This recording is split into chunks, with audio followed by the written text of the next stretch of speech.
क्या हो रहा है? ये क्या चल रहा है हमारे देश में? औरतों और बच्चियों पर एक के बाद एक अत्याचार सामने आ रहे हैं। कौन कर रहा है ये सब और क्यों कर रहा है? इसके कई कारण हो सकते हैं, लेकिन अभी अभी जो आपने देखा वो एक वाहियात प्रथा का नतीजा था, या ये सिर्फ एक बहाना है प्रथा के आड़ में औरतों पर जुल्म करने का?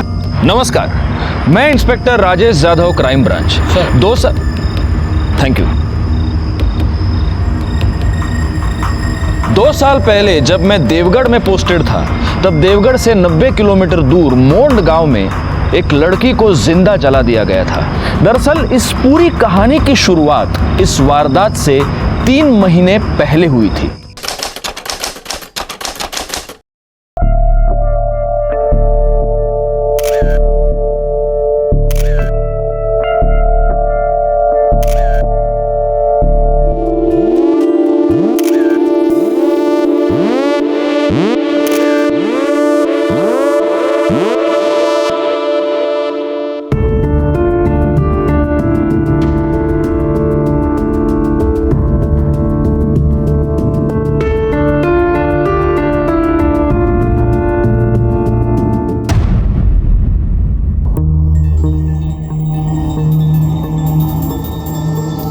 आप पैकिंग क्यों कर रहे हैं? कहीं जा रहे हैं क्या? हाँ, पर अभी नहीं, सुबह निकलूंगा। अभी बस बैग भर लेता हूँ, कहीं ये ना हो कि सुबह पैकिंग के चक्कर में बस छूट गई। लेकिन आज तो हमारी शादी है ना, और आप कल सुबह चले जाएंगे। घबराओ मत, सिर्फ मैं जा रहा हूँ, बाकी सब यहीं पर हैं। टेंशन मत लो, वो लोग तुम्हारा बहुत ध्यान रखेंगे। एक बात और, कल सुबह लता भाभी तुम्हें कुछ बताएंगी, वो ध्यान से सुनना। बस 7-8 दिन की बात है, तुम 7-8 दिन संभाल लेना, उसके बाद मैं देख लूंगा। मैं कुछ समझी नहीं। 7-8 दिन मुझे क्या संभालना होगा? धीरे धीरे सब समझ में आ जाएगा। और एक बात याद रखना, मैं तुमसे बहुत प्यार करता हूं और हमेशा करता रहूंगा। चलो अब तुम सो जाओ, मैं यही बाहर हूं। अरे लेकिन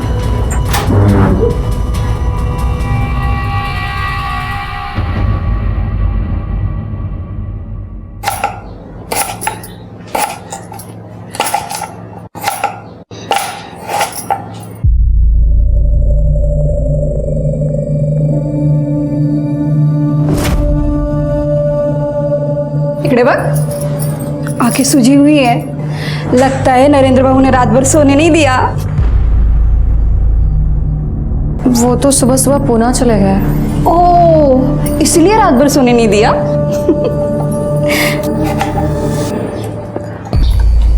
अरे तू टेंशन मत ले, आ जाएंगे वो। अभी पूना में उनका ट्रैवल एजेंसी का बिजनेस है ना, अगर नहीं जाते तो काम का नुकसान होता।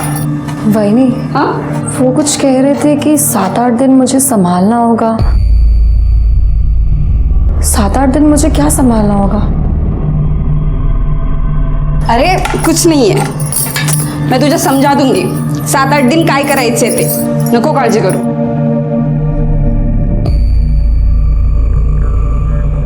अच्छा, तो फिर मैं आपको वो स्पेशल वाली ट्रिक पढ़ाऊंगी। जयश्री कहाँ गई थी? वो मैं बाजार गई थी बहनी।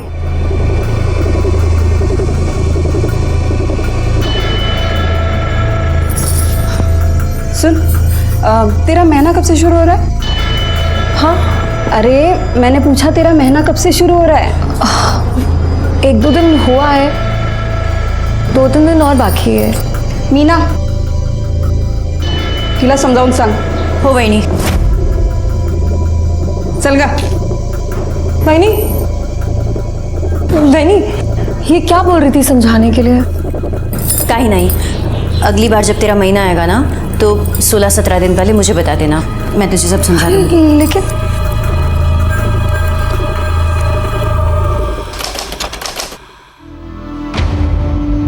जयश्री,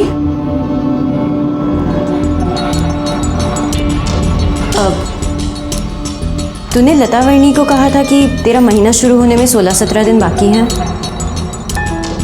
हाँ, तो आज से 6-7 दिन तुझे रोज़ नए कपड़े पहनने होंगे और नए गहने भी। कोई त्योहार है क्या?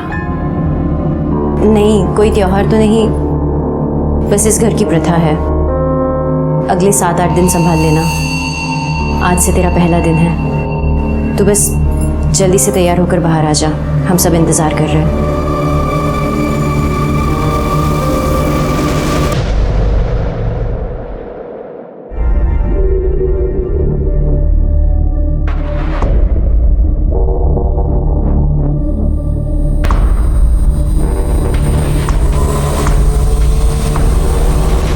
बहुत सुंदर लग रही हो। ये मेरी चॉइस की साड़ी है। बहनी, लेकिन आज क्या है? हम बताएंगे आज क्या है। आओ आओ, बैठो यहाँ पे।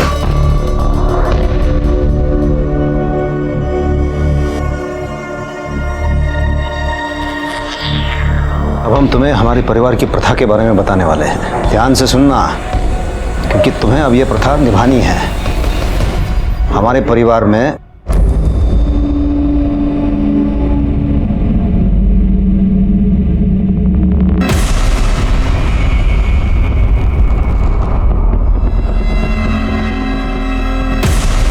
आप लोग का दिमाग खराब हो गया है, पागल हो गए हो आप लोग। आपको क्या लगता है मैं कोई अनपढ़ गवार हूं जो आपकी ये घटिया सी प्रथा मानूंगी? कभी नहीं। बाहर में जाए आप लोग और बाहर में जाए आपकी प्रथा। आप लोग टेंशन मत लीजिए, मैं जाकर उसे समझाती हूँ। जल्दी समझाओ दिला।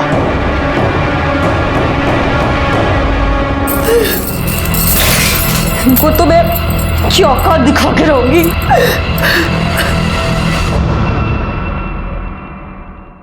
क्या बात है, तू अचानक कैसे आई? अरे शादी को 10 दिन नहीं हुए और तू मायके चली आई, और वो भी अकेले। बोलना पड़ा, कहाँ से लो? हाँ, ये लो ताई, चाय। नहीं चाहिए। ताई, ऐसा गुस्सा करने से क्या होगा? अब आप बोलोगी नहीं, हमें कुछ बताओगी नहीं, तो हमें कैसे पता चलेगा? अच्छा बताओ, अचानक आने की क्या वजह है? मैं यहाँ ये सोच के आई कि ये भी मेरा घर है, लेकिन तुम लोगों को अगर मेरा आना पसंद नहीं है तो मैं यहाँ से भी चली जाती हूँ। नहीं ताई, अरे ताई! कहाँ से रहेला? प्रथा वथा तो भूल ही जाओ, मैं तुम्हारे बिना उस घर में पैर भी नहीं रखूंगी। क्यों बात को बढ़ा रही है? और क्या जरूरत थी ऐसे घर छोड़ के आने की? हैं? बोला था ना मैंने, मैं हूँ तेरे साथ, मैं संभाल लूंगा। लेकिन तूने मेरी एक नहीं सुनी। अब तू एक काम कर, कल के कल घर वापस जा, बाकी मैं देख लूंगा, ठीक है? और जल्दी आऊंगा मैं। चल अभी फोन रखता हूँ।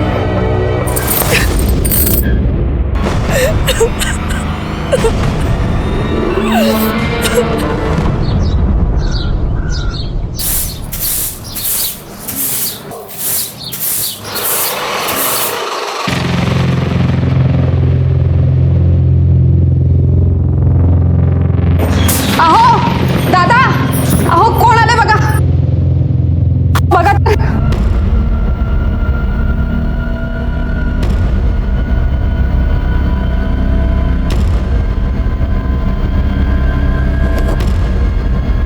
मैं यहाँ आ तो गई हूँ, लेकिन एक ही शर्त पे यहाँ रुकूंगी। हर महीने वो 7 से 8 दिन मेरी बहन रूपाली मेरे साथ यहाँ रहेगी। ये क्या बोल रही है तू? अगर आपको मंजूर है तो ठीक है, वरना मैं वापस अपने माँ के घर चली जाती हूँ। जयश्री रुको, माँ के घर जाने की कोई जरूरत नहीं है, और अगर तुम चाहो तो तुम्हारी बहन पूरा महीना यहाँ पे रहेगी। चलो रूपाली। ये लता, हाँ क्यों बोली तो? अगर हाँ नहीं बोलती तो वो दरवाजे से लौट जाती। आणि तुम्ही काळजी नका करू, आपली प्रथा तिला मानावीच लागेल। कौन सी थी ये प्रथा? या प्रथा की आड़ में कोई ढोंग, कोई पाखंड चल रहा था जिसे मानने से जयश्री ने इनकार कर दिया था। काफी कुछ बाकी रह गया था इस केस में इन्वेस्टिगेट करने के लिए, जिसकी शुरुआत तब हुई थी जब लोकल पुलिस को एक लड़की की जली हुई लाश की खबर मिली।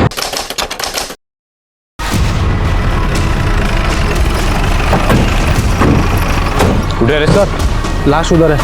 अभी वो पीछे हटिए, पीछे हो जाइए सब लोग। चलो आगे। सब बॉडी बुरी तरह जल चुकी है। ये भी पता चल पाना मुश्किल है कि आदमी है या औरत। जिस तरह जला है उससे लगता है कि जलाने के लिए पेट्रोल या केरोसिन यूज किया है। कंफर्म नहीं पर साड़ी सा टुकड़ा वाटतो है जो पूरी तरह जलने से बच गया है। एक काम करो, ये टुकड़ा और डेड बॉडी फॉरेंसिक भेज दो और आसपास के गांव में पता करो कोई लापता है क्या। सर खुले में जला है, इसका मतलब इसकी बू 1-8 किलोमीटर तो दूर फैली होगी। तुम लोगों ने किसी को देखा है क्या? हाँ नहीं गाय तोंडे सर।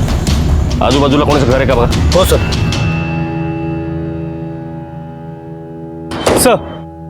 सर आपका अंदाजा सही निकला। फोरेंसिक रिपोर्ट के मुताबिक वो बॉडी किसी औरत की थी जिसकी उम्र करीब 20 से 23 साल होगी और हाइट करीब 5 फुट 3 इंच। उस पर पेट्रोल डाल के उसे जलाया गया और वहाँ बॉडी के बाद जो कपड़ा मिला था वो किसी साड़ी का टुकड़ा था। मीडिया ने इस खबर को ब्रेकिंग न्यूज के तौर पर चलाया और ये केस बहुत बड़ा हो गया। फाइनली ये केस क्राइम ब्रांच को सौंपा गया। इस केस का चार्ज मुझे मिला और मैं आईओ यानी इन्वेस्टिगेशन ऑफिसर के तौर पर वहां पहुंच गया। हाँ भाई को बोला हो पहुंच लो, मैं जस्ट पहुंच लो। अरे चाय के लिए रुका था तब ले ली मैंने गोली बीपी की। अब तुमने पुलिस वाले से शादी की है तो भूख तो। चलो चलो मीडिया वाले सामने रखता हूँ। सर ये केस अब क्राइम ब्रांच को सौंपा गया है। क्या अब हम उम्मीद कर सकते हैं कि इस केस में जल्द कोई निकाल आएगा या फिर जो पहले की तरह होता आया है वही चलता रहेगा? पहले क्या होता आया है, विक्टिम्स को न्याय हमेशा मिलता है, इस केस में भी मिलेगा। हेलो राजेश यादव, यशवंत सुए। यस सर आपके आगे का प्लान ऑफ एक्शन क्या है सर? सर कुछ तो बताइए सर। Excuse me. लड़की की मौत पेट्रोल डाल के जिंदा जलाने से हुई है, पर स्पॉट पर न कोई पेट्रोल का कैन मिला है ना बोतल। हमने गांव में भी पूछताछ की पर कुछ हाथ नहीं लगा। हाँ एक इन्फॉर्मेशन जरूर मिली है। लाश मिलने के 4 दिन पहले एक रूपाली नाम की लड़की अपने 22 साल के बहन की मिसिंग कंप्लेंट लिखवाने हमारे बिग चौकी आई थी। सर मुझे मेरे ताई की मिसिंग कंप्लेंट लिखवानी है। पर रूपाली से पहले जयश्री के ससुराल वाले उसकी मिसिंग कंप्लेंट कर चुके थे। तुम लोग यहाँ क्या कर रहे हो? सर ये मेरी ताई के ससुराल वाले। सर मुझे पूरा यकीन है, हो ना हो इन्होंने मेरी ताई के साथ कुछ तो गलत किया है। मुझे यकीन है उन्होंने मेरी ताई को गायब किया है। सर 2 दिन पहले मैं इनके घर गई थी। इन्होंने कहा कि ताई पुणे में है जीजा जी के साथ। मैं 2 दिन से फोन लगा रही हूँ, फोन स्विच ऑफ आ रहा है और अब पता चल रहा है कि ताई पुणे में है ही नहीं। इन्होंने मिसिंग कंप्लेंट में यही सब लिखाया है? झूठी रिपोर्ट लिखवाई इन्होंने। मतलब? सर 2 दिन पहले मुझे ताई का फोन आया था। ताई बहुत रो रही थी। आपको मेरी बात पे यकीन नहीं ना? आप ये सुनिए। हेलो नरेंद्र के भाई ने मेरे साथ रेप किया। प्लीज मुझे बचा लो, प्लीज। एक बात बताओ, ये रिकॉर्डिंग सुनने के बाद नरेंद्र के भाइयों का रिएक्शन क्या था? यही कि वो उन्हें फंसाने की कोशिश कर रही है। लाश का डीएनए रूपाली और उसकी मां की डीएनए से मैच होता है, मतलब लाश तो 100% जयश्री की है। यस सर, रूपाली के बयान और रिकॉर्डिंग के बेस पे हमने इन्वेस्टिगेशन शुरू की। जयश्री ने कहा कि नरेंद्र के भाई ने उसका रेप किया, लेकिन प्रॉब्लम यह है कि नरेंद्र का एक नहीं 3 भाई है और तीनों रिपोर्ट दर्ज करने पुलिस स्टेशन गए थे।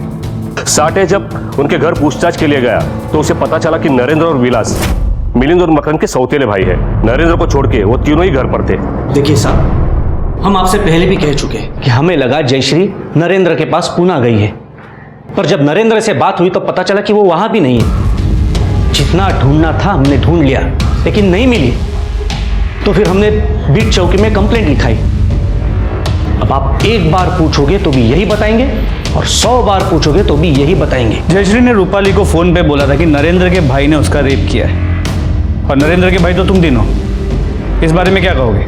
यही साहब कि वो दोनों बहनें एक नंबर की झूठी है, हमें फंसाने की कोशिश कर रही है, झूठा इल्जाम लगा रही है वो। 4 दिन पहले जयश्री ने अपनी बहन को यह बताया कि नरेंद्र के भाई ने उसका रेप किया, और जिस वक्त रेप हुआ उस वक्त इन तीनों भाइयों की मोबाइल लोकेशन घर ही थी। अच्छा, डीएनए रिपोर्ट से यह तो साबित होता है कि यह लाश जयश्री की है। अब सवाल यह पैदा होता है कि क्या जयश्री का रेप जिसने किया उसी ने उसको किडनैप करके उसका मर्डर किया, या रेप करने वाला कोई और है और मर्डर करने वाला कोई और? एक काम करो सुबह, ये चेक करो कि जिस रात जयश्री को जलाया गया उस रात इन तीनों भाइयों की मोबाइल लोकेशन क्या थी। जी। तब तक हम इस केस को शुरू से शुरू करते हैं।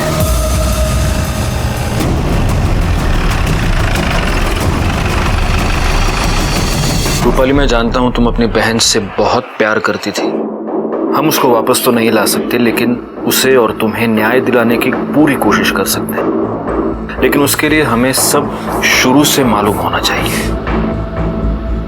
आज से 3 महीने पहले ताई की शादी हुई थी नरेंद्र जीजा जी के साथ। उसके कुछ दिन बाद ससुराल से ताई अचानक से घर वापस आ गई और फिर जब वापस गई मुझे अपने साथ ले गई। मैं यहाँ आ तो गई हूँ, लेकिन एक ही शर्त पे यहाँ रुकूंगी। हर महीने वो 7 से 8 दिन मेरी बहन रूपाली मेरे साथ यहाँ रहेगी। फिर ताई हर महीने 8-10 दिन के लिए मुझे अपने पास रखती थी ससुराल में। इस महीने में नहीं जा पाई। जिस दिन रात को ताई का फोन आया कि नरेंद्र जीजा के भाई ने उनके साथ रेप किया, उसके बाद से ताई का फोन स्विच ऑफ आ रहा था। एक बात बताओ रूपाली, तुम्हारी बहन हर महीने 8-10 दिन के लिए तुम्हें अपने ससुराल बुला लेती थी, तुम वहां रहती थी, ऐसा क्यों? मुझे नहीं पता सर। मैंने ताई को पूछा भी, पर उन्होंने कभी कुछ नहीं बताया।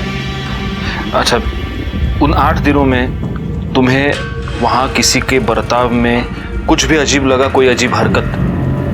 नहीं सर। उनकी तरफ से दहेज की कोई डिमांड? नहीं, ऐसा कुछ नहीं था। पर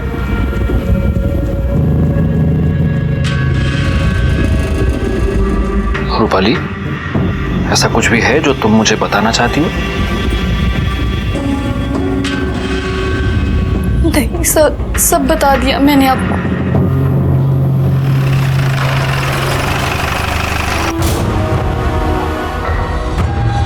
तुम 4 भाई हो ना? चौथा कहाँ है? विलास? सर वो शहर गया है हमारी धंधे के काम से। 8-10 दिन में आ जाएगा वो। 8-10 दिन? वो ये जानता नहीं कि जब तक ये इन्वेस्टिगेशन चल रही है वो गांव छोड़कर जा नहीं सकता? हाँ? फोन लगा उसे।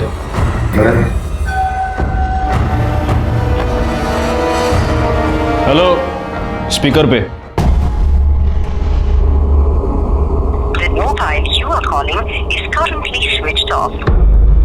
कहीं घर में तो छुपा नहीं है? देखो जरा। साहब नहीं है वो यहाँ पर। देखने में क्या हर्ज है? पैसे थोड़ी लगते हैं। साठे गाय तोड़े चेक करा। तुम लोग जानते हो ना, जयश्री के फोन कॉल के बेसिस पर उसकी बहन ने तुम लोगों पर रेप का इल्जाम लगाया है। रेप अक्यूज्ड होने का मतलब जानते हो तुम? साहब वो दोनों बहनें बहुत लालची है।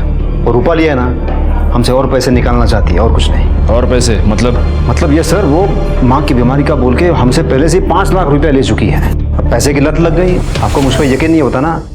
नरेंद्र से पूछ लीजिए आप। हाँ साहब, हम पहले उसे 5 लाख रुपए दे चुके हैं। मुझे पूरा यकीन है मेरे भाई ऐसा गलत काम नहीं कर सकते। अच्छा, तुम्हें ये पता है कि ये नहीं कर सकते, तो तुम्हें ये भी पता होगा कि कौन कर सकता है? हाँ? सर, विलास अंदर नहीं है। सर विलास आत्महत्या नहीं है। हो गई तसल्ली? अब आप लोग जा सकते हैं। हम कब आए और कब जाए हम तय करेंगे, तुम नहीं, समझे ना? साहब मुझे अकेले में आपसे कुछ बात करनी थी, कुछ बताना है आपको। अकेले में क्यों? जो बोलना इधर बोलना।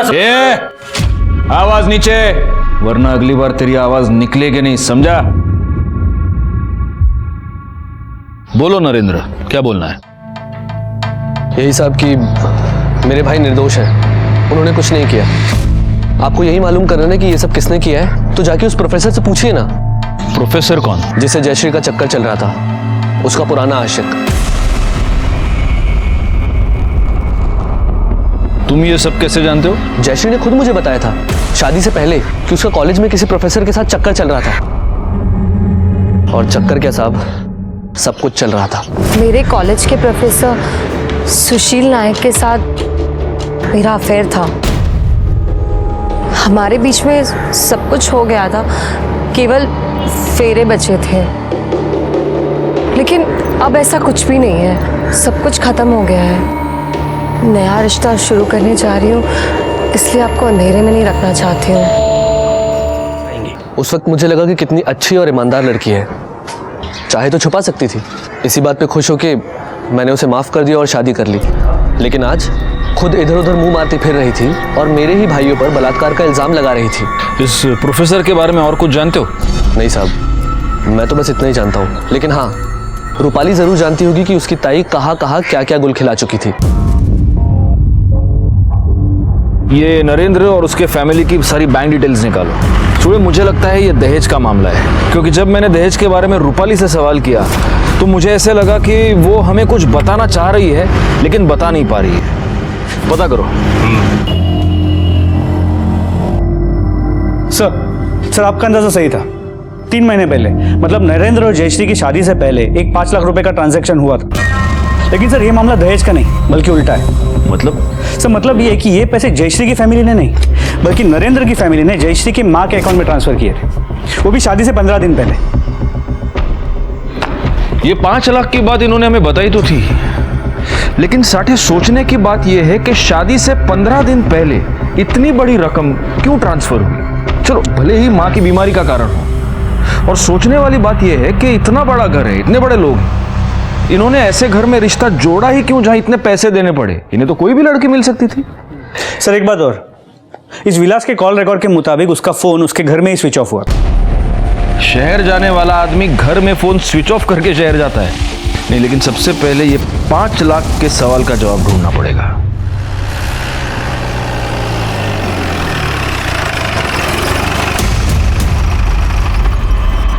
इससे पहले मैंने जब तुम्हें दहेज के बारे में पूछा था तब तुमने ये क्यों नहीं बताया कि नरेंद्र की फैमिली ने तुम लोगों को 5 लाख रुपए दिए थे?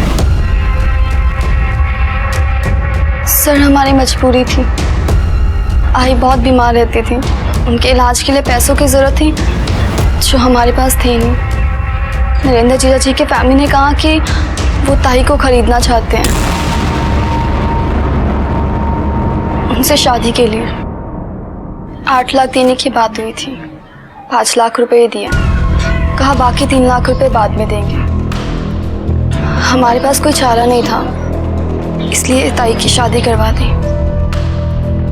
अच्छा, ये प्रोफेसर सुशील नाइक, इसका और जयश्री का क्या कनेक्शन है?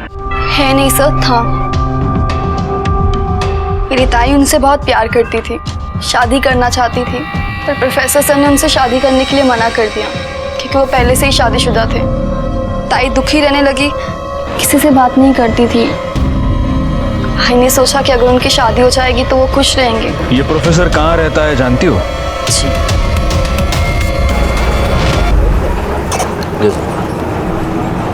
सर मुझे लगता है इस केस में 5 लाख रुपए बहुत अहमियत रखती है और यही कारण जयश्री की मौत का भी हो सकता है। ये मत भूलना सुड़े कि जयश्री ने अपनी मौत से पहले अपनी बहन को जो आखिरी फोन किया उसमें उसने कहा था कि नरेंद्र के किसी भाई ने उस पर रेप किया है। लेकिन सर तीनों भाइयों की मोबाइल की लोकेशन उनके घर की है और जयश्री की जली हुई बॉडी घर से करीब 5 किलोमीटर दूर में है। इसके अलावा रेप प्रूव करने के लिए हमारे पास उस फोन रिकॉर्डिंग के अलावा और कुछ भी नहीं है। और हम ये भी प्रूव नहीं कर सकते कि वो आवाज़ जयश्री की है, किसी और की भी हो सकती है। साला विलास फरार है, लगता है रेप करके डर के मारे भाग चुका है। उसका फोन सर्विलेंस पे डाल दो, कभी ना कभी तो ऑन करेगा।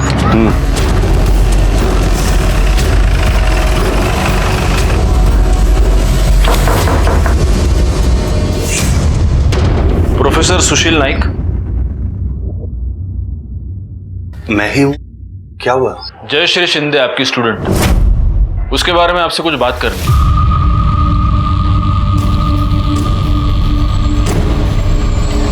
सर क्या हम बाहर चलकर बात कर सकते हैं प्लीज? सर ऐसा कुछ अफेयर वगैरह नहीं था। हाँ, मैं और जयश्री रिलेशनशिप में थे, पर वो रिलेशनशिप जयश्री की शादी से पहले ही खत्म हो गया था। किसने खत्म किया? वो सर मैंने। क्यों?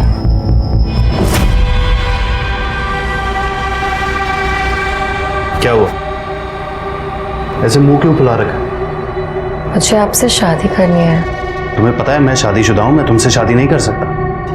देखिए, आप जैसे कहेंगे, जहां रखेंगे, मैं खुशी खुशी वहां रह लूं। तुम क्या बकवास कर रही हो? मैंने तुमसे कहा था कि मैं तुमसे शादी नहीं कर सकता। तुम अपनी मर्जी से आई थी, और अगर ऐसा है ना तो आज अभी सब खत्म कर दो। और फिर उसके बाद मैं जयश्री से नहीं मिला। बाद में पता चला कि उसकी शादी हो गई है। देखिए प्रोफेसर साहब, जब तक ये केस पूरी तरह सॉल्व नहीं हो जाता आप गांव छोड़कर जा नहीं सकते। ठीक है सर। Thank you. सुड़े, इस प्रोफेसर के पिछले 6 महीने के कॉल रिकॉर्ड्स निकलवाओ। पता तो चले पिछले 6 महीने में इसने जयश्री को कांटेक्ट करने की कोशिश की है या उससे मिला है। अगर ये उससे मिला होगा तो हो सकता है मर्डर में इसका हाथ हो। नहीं, ऐसा कह तो नहीं सकते, लेकिन एक बात जरूर है, इस विलास के गायब होने का इस केस से जरूर कोई ना कोई संबंध है। इन तीनों भाइयों से प्यार मोहब्बत से पूछताछ अब बहुत हो गई। इनको पुलिस स्टेशन पे बुलाओ, अपने तरीके से पूछताछ करते हैं। तुम लोगों से मैं बार बार एक ही सवाल पूछ रहा हूं, विलास कहाँ है? किती वेळा सांगितलं, काम के सिलसिले में शहर गया है। इस बात का ध्यान रखना कि तुम कहां खड़े हो और किससे बात कर रहे हो। अब अगर आवाज ऊंची की ना तो ऐसा मारूंगा कि कान बंद हो जाएगा। और तुम लोग अगली बार जब बुलाया जाए तो विलास को साथ लेके आना। वो इस केस में प्राइम सस्पेक्ट है और तुम दोनों भी सस्पेक्ट हो, क्योंकि जयश्री ने अपनी कॉल में किसी का भी नाम नहीं लिया। उसने सिर्फ इतना कहा कि उसके पति के भाई ने उस पर रेप किया। सुने, जरा यांची उजळणी करून द्या। सुना वो रिकॉर्डिंग वापस इनको। ऐक रे, ऐक। हेलो हेलो रूपाल, नरेंद्र के भाई ने मेरे साथ रेप किया। प्लीज मुझे बचा लो, please. Rape rape rape rape कान पक चुके हैं अभी। इसे रेप नहीं कहते, हमारी ये प्रथा है। प्रथा है आमची प्रथा। प्रथा? हो साहब, वंश को बढ़ाने की प्रथा है ये। अब हम तुम्हें हमारे परिवार की प्रथा के बारे में बताने वाले हैं। ध्यान से सुनना, क्योंकि तुम्हें अब ये प्रथा निभानी है। विलास और नरेंद्र हमारे सौतेले भाई हैं। उनकी माँ हमारे बराबर की नहीं थी, तो हमारे खानदान का वारिस बेटा उनका खून नहीं हो सकता। मीना और लता दोनों को लड़कियां हुई हैं। हम तुमसे लड़के की उम्मीद रखते हैं, उस लड़के की जो हम में से ही किसी का हो।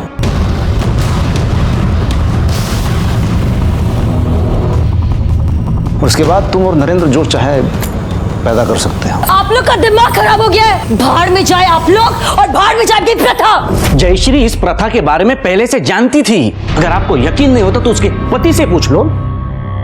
हाँ साहब, मैंने खुद उसको बताया था इस बारे में। कलगा साहब, आप ये जो रेप कह रहे हैं वो रेप हो ही नहीं सकता। कानून की नजर में रेप ही है, आणि आता तर तुम्ही स्वतःच कबूल केलेत ते। मान्य, हमने रेप किया है, पर आप लोगों के पास सबूत क्या है? लड़की मर चुकी है सर। आप ये साबित कैसे करोगे इस रिकॉर्डिंग से? बोला? देखिए साहब, कानून तो हम भी जानते हैं। अब आपको कुछ और पूछना है या हम जाएं?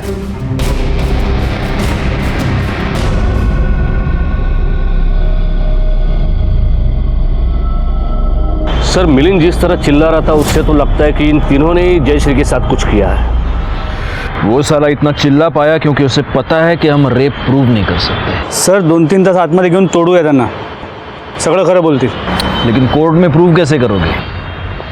नहीं, हमें रेप केस पर नहीं, हमें मर्डर केस पर कॉन्सेंट्रेट करना चाहिए। जयश्री को जिंदा जलाया गया है और जिस हालत में उसकी बॉडी मिली, 2 बूंद पेट्रोल से तो काम हुआ नहीं होगा। यह पता करना पड़ेगा कि इतना सारा पेट्रोल आया कहां से। सठ, एक काम करो, इन चारों भाइयों की फोटोग्राफ्स आसपास के जितने भी पेट्रोल पंप है वहां पर दिखाओ। इन्हीं में से कोई एक पेट्रोल लेकर आया है। हो सर। देखिए वकील साहब, हमारी समस्याएं दिन ब दिन बढ़ती जा रही है। इसके पहले कि वो हमें अरेस्ट करें, आप कोर्ट से हमारा एंटीसिपेटरी बेल करवा दो। नॉट पॉसिबल मिस्टर मकरन, क्योंकि रेप नॉन बेलेबल ऑफेंस होता है और ऐसे केसेस में एंटीसिपेटरी बेल मिलना बहुत मुश्किल है। अरे मुश्किल क्या मुश्किल, हम कहेंगे ना कि हम हमारी प्रथा निभा रहे थे, फिर कैसे परेशान कर सकती है पुलिस हमें? बिल्कुल कर सकती है, क्योंकि रेप को हम छोड़ दें, मर्डर का क्या करेंगे? और जिसका मर्डर हुआ है वो आपके घर की बहू थी, और ऐसे केसेस में सबसे पहला शक घर के मेंबर्स पर ही जाता है। वकील साहब, मर्डर से हमारा क्या लेना देना है? उसके बारे में हमें कुछ नहीं पता। आप ये नई बात बता रहे हो? आप एक काम कीजिए, आप ये अपनी फीस ले लीजिए और हमारा काम कर दीजिए, बस उतना बहुत है। ठीक है।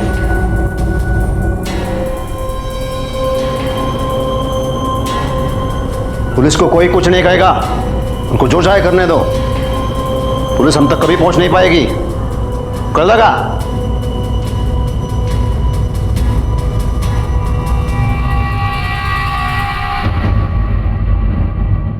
जी सर, जी sir, I am trying sir, लेकिन ये केस इतना कॉम्प्लिकेटेड है कि हमें कोई लीड नहीं मिल रही। जी सर, सबसे बड़ी प्रॉब्लम ये है कि रेप प्रूव करने के लिए विक्टिम की कॉल रिकॉर्डिंग के अलावा हमारे पास कोई प्रूफ नहीं है। I know sir, I am trying my best. जय हिंद सर। सर, प्रोफेसर सुशील के कॉल रिकॉर्ड्स। उसने हमसे झूठ बोला था। पिछले महीने में उसने जयश्री से 3 बार बात की। इसके अलावा जिस वक्त और जहां पे जयश्री को जलाया गया था, इसकी मोबाइल की लोकेशन उसी एरिया की। प्लस इसके पास बाइक भी है, मतलब पेट्रोल पंप से पेट्रोल लेने का बहाना भी है इसके पास। इस प्रोफेसर को उठाओ साठे। अब इसकी क्लास हम लेंगे और इसे सिखाएंगे कि झूठ बोलने का नतीजा क्या होता है। मैंने जयश्री को कॉल नहीं किया था, जयश्री ने मुझे कॉल किया था। वो मुझसे 5 लाख रुपए मांग रही थी। 5 लाख? किस बात का 5 लाख? सर मुझे नहीं पता सर, उसने कहा बहुत अर्जेंट है। सर 5 लाख बहुत ज्यादा होता है, मुझे जैसा प्रोफेसर 5 लाख कहाँ से लाएगा सर। सर मैंने मना कर दिया। उसके बाद भी उसका कई बार कॉल आया, पर मैं पैसे नहीं दे पाया। सही बात है।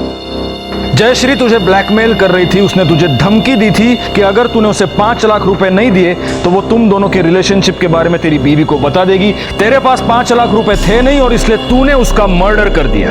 नहीं सर, ऐसा बिल्कुल भी नहीं है सर। ऐसा ही हुआ है और इसीलिए क्राइम के वक्त तू वहां पर मौजूद था। झूठ मत बोलना, क्योंकि तेरे कॉल रिकॉर्ड्स सब सच बता रहे हैं।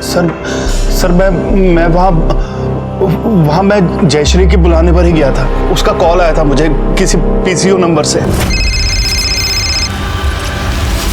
हेलो सर, वो कह रही थी उसकी जान को खतरा है। मैं सर वहां पहुंचा भी, पर ना जयश्री आई ना उसका कोई कॉल आया। तो तुझे पता था कि जयश्री बहुत बड़ी मुसीबत में है, लेकिन फिर भी तू चुप रहा। सर मेरे बीवी बच्चे हैं सर, इसलिए। कहीं ऐसा तो नहीं कि जयश्री मकरंद और मिलिंद के 5 लाख रुपए वापस करना चाहती थी और इसी बात का फायदा उठाने की कोशिश इस प्रोफेसर ने की। जब जयश्री नहीं मानी तब उसने जयश्री का मर्डर कर दिया। इसीलिए प्रोफेसर की मोबाइल लोकेशन भी उस वक्त क्राइम स्पॉट है। हो सकता है सर। एक काम करो साठे, इस प्रोफेसर के बाइक डिटेल्स भी आसपास के सारे पेट्रोल पंप्स को दे दो, ताकि हमें यह पता चले कि कहीं इस प्रोफेसर ने तो यह सारा पेट्रोल नहीं खरीदा है।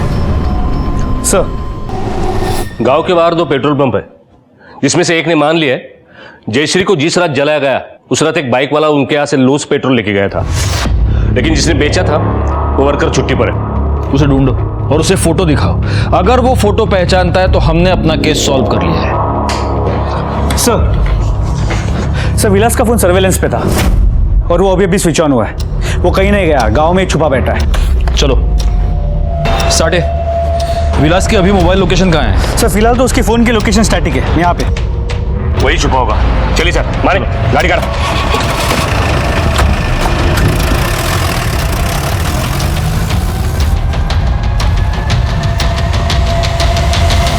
तो नेटवर्क ना होने की वजह से लोकेशन नहीं दिख रहा है। लोकेशन नहीं पता चलेगी तो पकड़ेंगे कैसे सुड़े? एक काम करो, हाईवे पे ले लो, हाईवे पे देखते हैं उसको। नेटवर्क आ रहा है सर। हाँ, लोकेशन दिखाई दे रहा है। यहाँ से हाईवे से 500 मीटर दूर पर एक जंगल है, वहाँ का लोकेशन दिखाई दे रहा है। सर मोबाइल की मूवमेंट रुक गई है फिर से। तो वहाँ ले लो। चलो गाइड करो साठे। आगे से लेफ्ट लेना।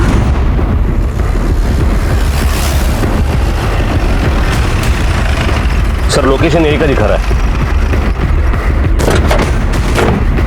साठे फोन लगाओ उसको।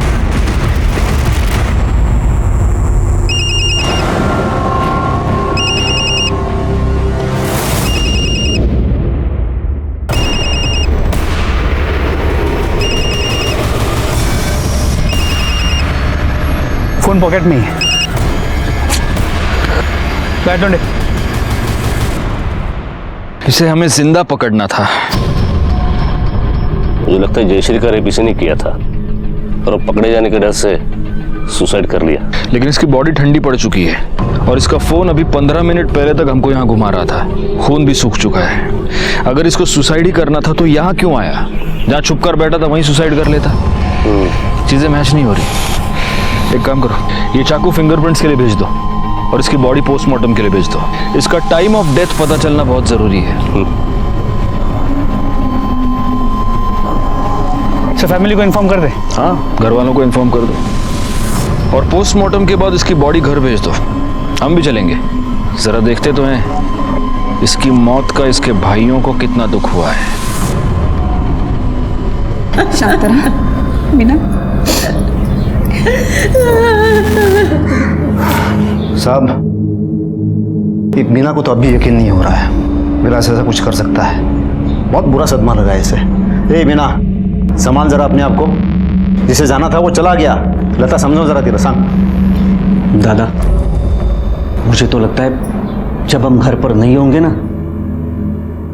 तब विलास ने जयश्री का रेप किया होगा, फिर उसे मार दिया होगा। हाँ बोलो।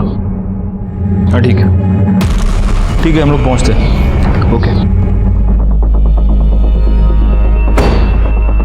सर, विलास की पीएम रिपोर्ट के मुताबिक विलास की मौत हाथ की नस काटने से हुई। और ताज्जुब की बात यह है कि विलास के मौत का समय हमारे वहां पहुंचने से 6 घंटे पहले का है। मतलब विलास मर चुका था पर उसका फोन घूम रहा था और हमें भी घुमा रहा था।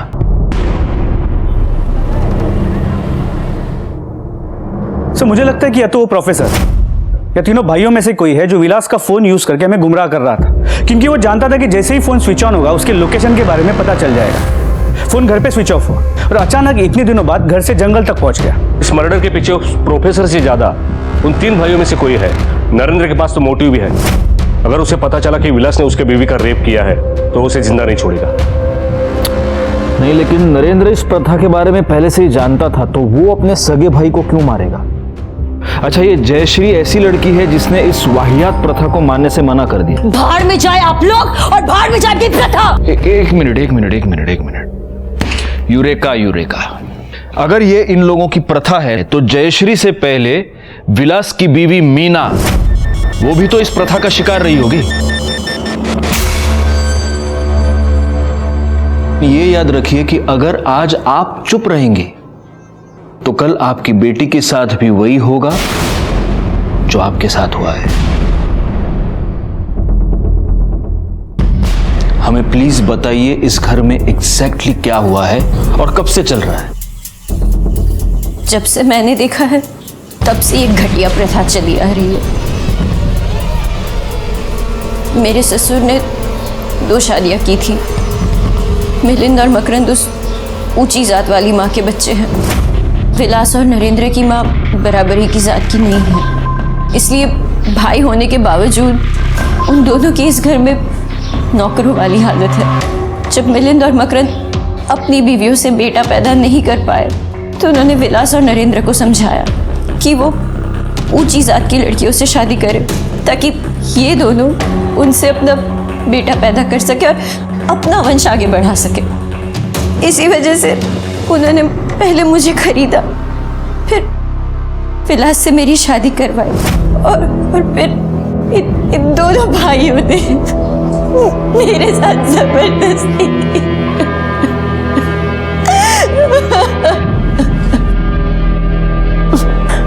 फिर जयश्री के साथ भी इन्होंने यही सब किया।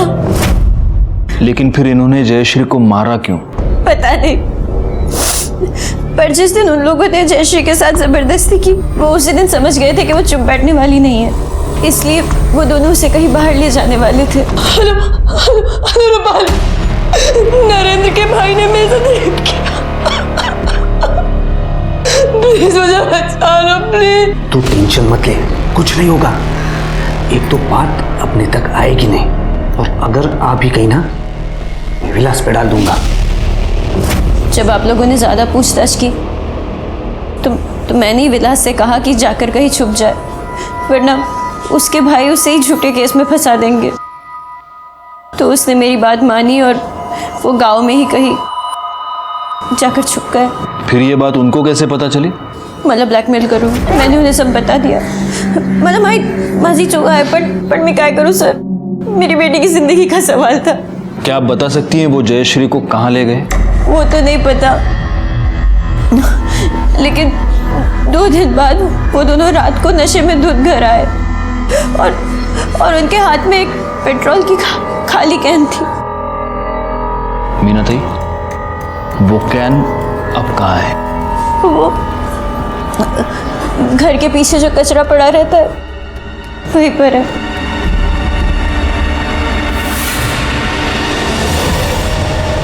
तुमने मेरे पास सबूत मांगा था ना?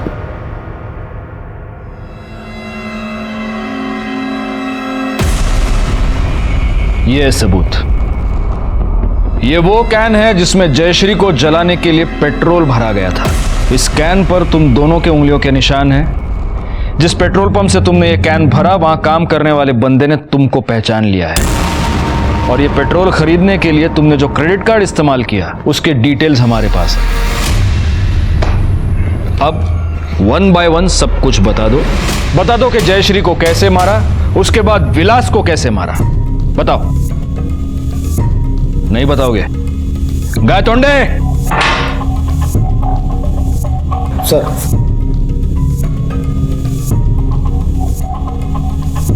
अच्छा होगा तुम अपने मुंह से बोल दो, वरना ये मिर्चियां तुम्हारे मुंह से होते हुए तुम्हारे पेट में जाएंगी और फिर तुम दोनों हर जगह से बोलने लगोगे। विलास को कैसे मारा? चतरा था गायतोंडे, ठूसो मिर्चियां इनके मुंह में। नहीं, सर, हमने विलास को झूठ बोला था। देख विलास, जयश्री तो मर गई है पर हमारे परिवार को फंसा गई, और पुलिस को सबसे ज्यादा शक तुझ पे है क्योंकि तू नरेंद्र का सगा भाई है। तो एक काम कर, जब तक मामला ठंडा नहीं होता तू यहाँ से निकल जा। दादा यहाँ कहाँ लेके आए? अरे क्या करूँ दादा?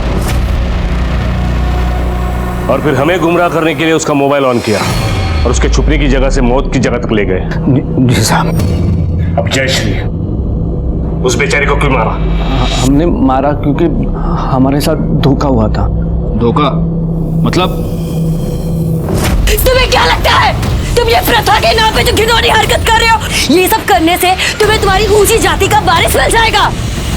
कभी नहीं मिलेगा, कभी भी नहीं मिलेगा। क्यों नहीं मिलेगा? क्यों नहीं मिलेगा? क्योंकि मैं भी ऊंची जाति की नहीं हूँ, और जो मेरी माँ है ना, वो तुमसे भी नीची जाति की है। अब बताओ क्या करोगे? मुझे पूरा दिन यहाँ बांध के रखोगे? बेचारे, शक्ल तो देखो तुम्हारी, ऐसा लग रहा है तुम दोनों का किसी ने रेप कर दिया हो। कहाँ से लाओगे ऊंची जाति की वारिस? कहाँ से लाओगे? इसने धोखा दिया रे हमें। दुलारे, पेट्रोल लेके आ जा, इस 5 लाख के कचरे को यही जला देंगे। जा।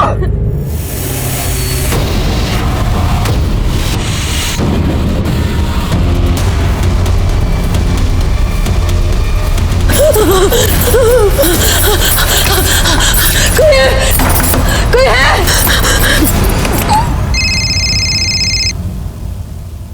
हेलो, मैं तालाब वाले मार्केट के पास से बोल रही हूँ। मेरी जान खतरे में।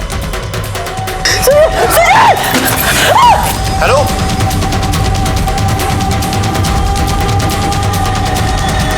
बड़ी प्रथा निभानी थी ना तुम लोगों को। कानून की भी एक प्रथा होती है, फांसी, और तुम दोनों को फांसी तक पहुंचाना अब हमारी जिम्मेदारी है। हमारे देश में ऐसी सैकड़ों प्रथाएं हैं जो जयश्री जैसे हजारों मासूमों को अपना शिकार बनाती है। आप भी सावधान रहें, जाति पाति, रंग रूप, प्रथा, रीति रिवाजों की अंधभक्ति से बचें, वरना वो दिन दूर नहीं जब नजरें होते हुए भी हम देख नहीं पाएंगे, जुर्म की दस्तक को सुन नहीं पाएंगे। मैं सीनियर इंस्पेक्टर राजेश जाधव आपसे विदा लेता हूं, फिर मिलूंगा। तब तक सतर्क रहिए और देखते रहिए क्राइम पेट्रोल दस्तक, क्योंकि मकसद बताना नहीं, बचाना है। जय हिंद। क्राइम पेट्रोल के और भी दिलचस्प कहानी देखने के लिए हमारे चैनल को सब्सक्राइब करें और बेल आइकॉन दबाना न भूलें।